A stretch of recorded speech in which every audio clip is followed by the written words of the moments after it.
เอาเต็มบ่สมพอดีสำนี้บ่โอ้ยนี่ของแสบของดีด้วยของแสบดีโอ้ยปากเป็นคำต้ม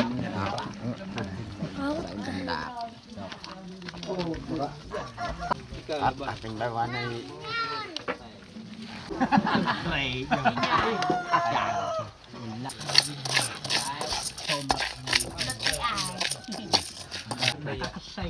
เงี้ยแล้วมันก็ใช่ไปขึ้นเงี้ยสุดเดิมก็ยังจำจัดยังเปิดยังแต่งยังเจ้าก็ได้ตายจับยมแต่งกันลงในแต่งยาวยมทำงานลงจะไม่ยันลงยาตาบอกก็ยืนน้ำหลักตา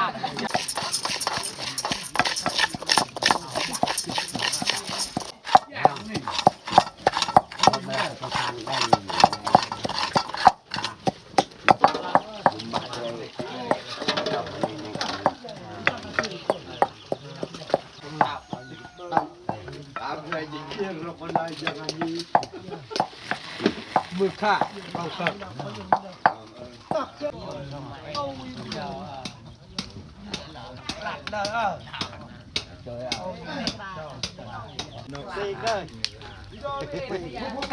ไม่ดอกคนไหนนี่ไปก็ตีอะไรยังอะไรยังยังไงยังก็ไม่ใช่ได้เดินจ่าใส่เพียเอาต้มให้มันสุกก่อนเอาไอ้น้ำตกอาซิลอย่ามาเยอะ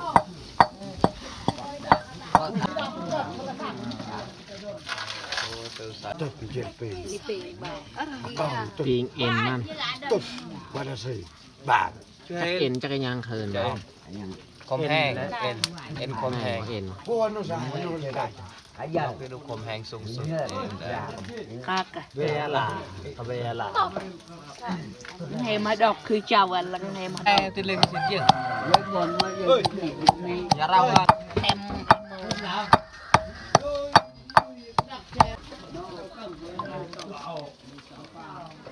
เอาเต็มบ่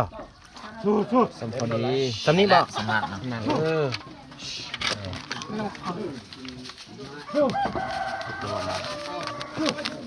พอบ่โอเค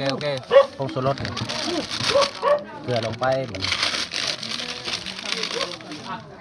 บกคมบกเข้มข้นเลยเป็นยังสำนักคนเดียวที่จ่าเย็นอาบที่ข้างในก่อนเ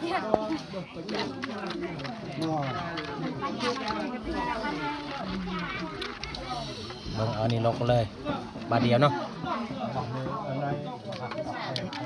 เอาที่เอาคามานี่ใส่ได้ทางเยี่ยม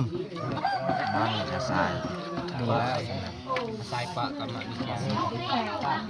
เดี๋ยวมันห่อบ้านเร็วแล้วสำนี้พอดีคุย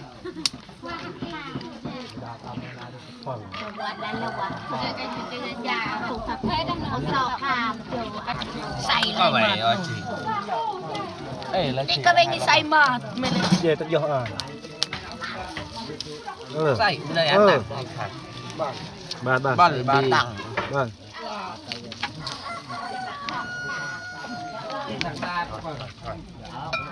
เฮ้ยแบงกินนี่ก็แบงเยอะจะเฮาก็ไปยังจีป้าอย่างนี้ดูเนาะเอลพริกก็มาต้นกินซอยบ้างสิโอ้คนลุ่มเขาแขวมันดีนะก็ซอยน้าอยู่แล้วบางเจ้าเลยนั่งบ้าโรเตอร์ตกเสียดีมันเหนียวเลยมันซอยอันนั้นปีกซุปโคตรเหนียวปีกสำเร็จหนึ่งพอดี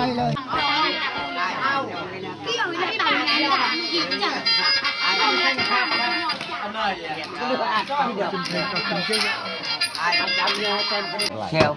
rồi nên người áo chụp ở đây có mùi soiเลยมาแล้วเป็นเขากินมาลายเลยเดี๋ยวใส่สดน้อยยินให้ไอ้อ้าวเปล่าอ้าวติดตาไปดูchị cô ta mày cái này là tao mới tê mùi cáiขับรถเลยโอ้ยว่าเท่านี้ Có giờ này tiền thải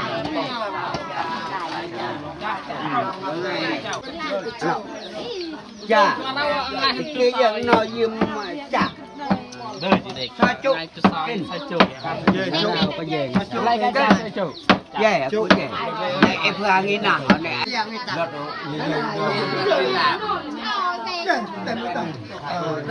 về với tiêu rồi về ô tam anh nè นี่ของอาหารเนื้อแซ่บเนาะโอ้ยนี่ของแซ่บของดีเนาะ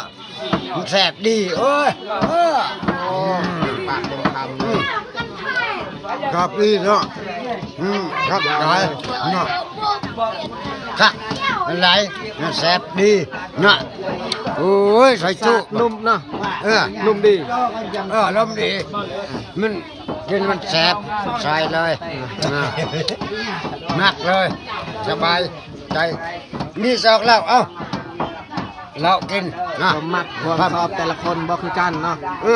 บางคนก็แซ่บบางคนก็บ่แซ่บมากันไป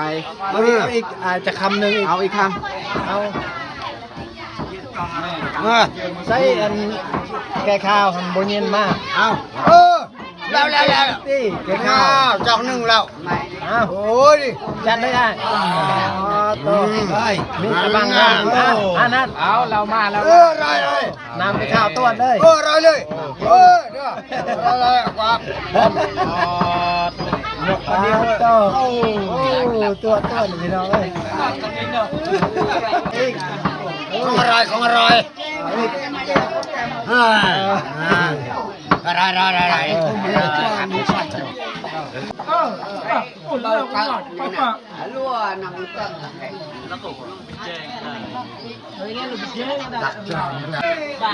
แบ่งให้แต่ละครอบครัวถือมาซอยงานเพิ่น30 ปลายครอบครัว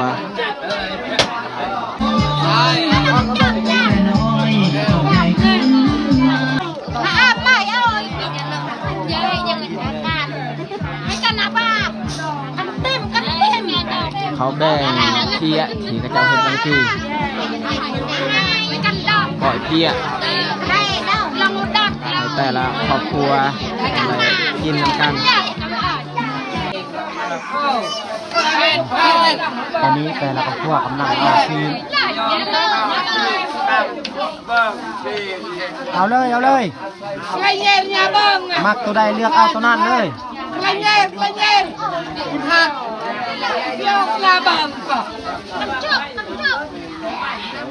ชอบแพนคุณฮักได้จะดอกกินดอกก็คุณรักจังเล็กคำแพนคุณฮักดอกเป็นจังไรจบคุณฮักคำบ้าน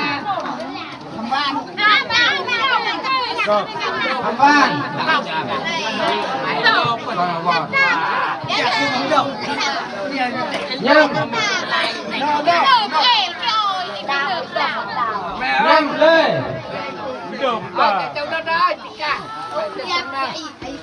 น้อยได้เก็บแต่เอาลงกดใหญ่หน่อยน้อยคูณดำก็จัดใหม่ก่อนง่ายน้องกี่เท่งนะยังเลยแล้วเหรอเยอะนี่เชื่องอันนี้ข้าเจ้าแบ่งซีนสดอีกบางกี้นี่แมนแบ่งพวกนังหรือว่าตับไตไส้พุงอันนี้แต่ ซีนสดอย่างเดียว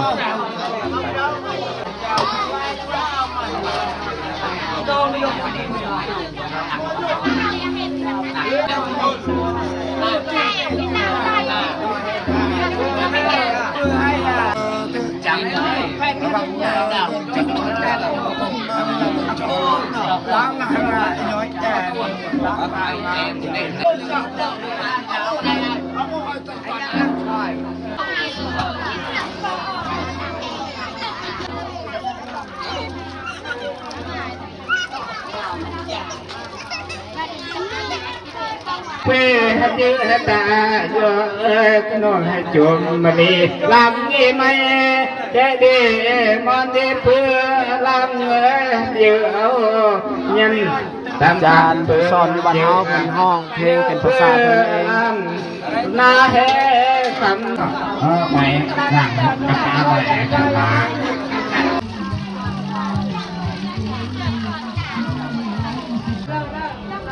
อันนี้แหละหม้อสุดท้ายที่เราต้มเนาะสำหรับซีนควาย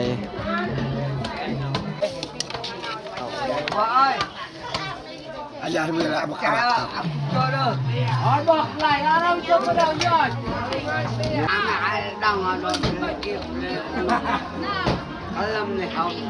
ใส่ถ้วยเอาไปเฮ็ดของแกมเขานั่งกินเบียร์อยู่เทิง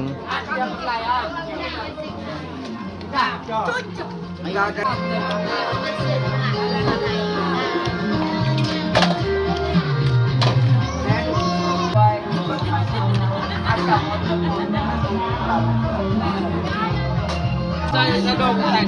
เป็นกุญแจเงิน